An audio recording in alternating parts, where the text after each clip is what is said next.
Good morning, everyone. I'm Don Gillis with Emerson. I'm in Sydney, Ohio at the Copeland plant. Hey, gang, as promised, last time we spoke, I haven't been with you for a while, about a week or so. We talked about the CO2 transcritical booster system, how it shared a suction head, and in the medium and low temp, everything was CO2, and how unique that was to the critical point in temperature. Today, I want to talk about the partial CO2 system, or a cascade system, if you will. And this one is the one that gets the most traction because it doesn't matter what the ambient air is, okay? In other words, our medium temperature is going to be either an HFO, HFC, or possibly NH3, okay? So the condenser slash gas cooler is always going to be a condenser in this case, all right? CO2 on the low temp is never going to see outside ambient. And the reason for that, well, let's just walk through the medium side. We've got our compressor, our oil separator, oil return coming back to our OMB, coming through our condenser, rejecting heat, condensing, have our condensing temperature coming back, down through a receiver, through the metering device, through our medium temperature evaporator, and then back to a suction header. Easy peasy. Low side, through our Zoe, okay, similar to a 410A pressures here, coming to our oil separator, our oil return back to our OMB, and then we're going to come through a heat exchanger. And as we come through the heat exchanger with the medium temperature, the bottom of the heat exchanger, or this side on the low temp, is going to act as a condenser, okay? Remember our brace plate heat exchanger, all right?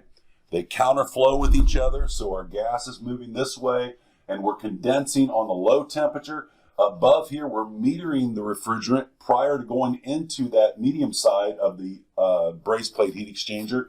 So it's acting as an evaporator, picking up that heat transfer, all right, and picking that up, coming down here and going into the same suction header as the medium temperature evaporator is. So it's transferring that heat. So what's nice about this is it's a nice way to get introduced to CO2 without all the peculiarities of CO2 when it gets outside that, above that critical point, okay? Because the low temperature CO2 never sees the outside ambient. So this is a nice way to get started. Very, very common in a lot of applications. But again, a lot of things are happening with the transcritical CO2 booster because of its global warming potential. Again, CO2 cascade design for R744 or CO2 as a refrigerant. Again, on the medium temperature, not to be afraid of this, nothing to be intimidated about. For those of you that already work with it, you know it's old hat. The low temperatures are going to be no more than what you see on R410A in the air conditioning application. 450, 500, somewhere thereabouts, okay?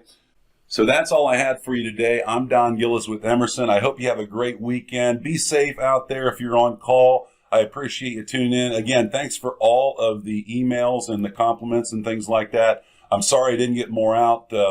We've been doing a lot of training online right now. It's kind of busy, but that's going to open up here a little bit. Some great things to come. We'll get into some VFD information, and we'll keep plugging away at the CO2.